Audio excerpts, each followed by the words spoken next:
Hi friends, வணக்கம். Welcome back to cinema ocean.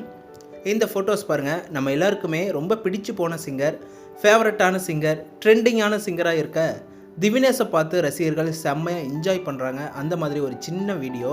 சரிகமபால Divinesh செம்மையாக பாடினார். மெல்லிசை குரலால் அசத்தி ஏகப்பட்ட ரசிகர்கள் மனசில் இடம் பிடிச்சவங்க தான் திவினேஷ்.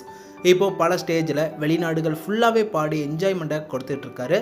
இப்போது ரீசெண்டாக சரிகமப்பா ஜட்ஜஸாக இருக்க ஸ்ரீனிவாஸ் சார் கூடவே ரீசெண்டாக கனடாவில் ஒரு ஈவெண்ட்டில் பாடி அசத்த போகிறார் திவினேஷ். இதெல்லாம் பார்க்கும்போது செம்ம ஹாப்பியாக இருக்குது. இந்த நிலையில் திவினேஷ் ரீசெண்டாக கடந்த சுதந்திர தினம் ஆகஸ்ட் 15 நம்ம நாட்டுக்கு தியாகம் செஞ்சவங்களுக்கும் நாட்டுக்கும் மரியாதை செலுத்தியிருக்காரு.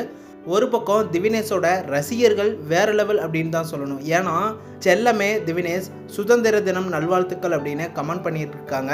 பல ஹார்ட்டின் கமாண்டை கொடுத்துருக்காங்க. ஃபேவரட் சிங்கர் திவினேஷ் அப்படின்னு ஒவ்வொரு முறையுமே ரசிகர்கள் திவினேஷுக்கு ஏகப்பட்ட கமெண்ட் சப்போர்ட்டை கொடுத்துட்டு இருக்காங்க. அந்த அளவுக்கு திவினேஷோட பாட்டு ரசிகர்களோட மனசில் அந்த ஹார்ட் டச் எந்த அளவுக்கு கொடுத்துருக்கோம் அப்படிங்கிறது புரியுது. திவினேஷோட அந்த மெல்லிசை குரல் தான் கேட்டு எல்லாருக்கும் ரொம்ப பிடிச்சிருந்துச்சு. மெய் மறந்து என்ஜாய் பண்ணுற அளவுக்கு சூப்பரான டேலண்ட்டை திவினேஷ் பாடி அசத்தியிருக்காரு. எல்லாருக்கும் ரொம்ப பிடிச்ச சிங்கராக இருக்கும். உங்களுக்கும் திவினேஷை பிடிக்குமான்னு கமெண்ட் பண்ணுங்கள். மேலும் அடுத்த வீடியோஸ்க்கு நம்ம சேனலையும் சப்போர்ட் பண்ணுங்கள், சப்ஸ்கிரைப் பண்ணுங்கள் அண்ட் பெல் ஐக்கனையும் கிளிக் பண்ணிக்கோங்க.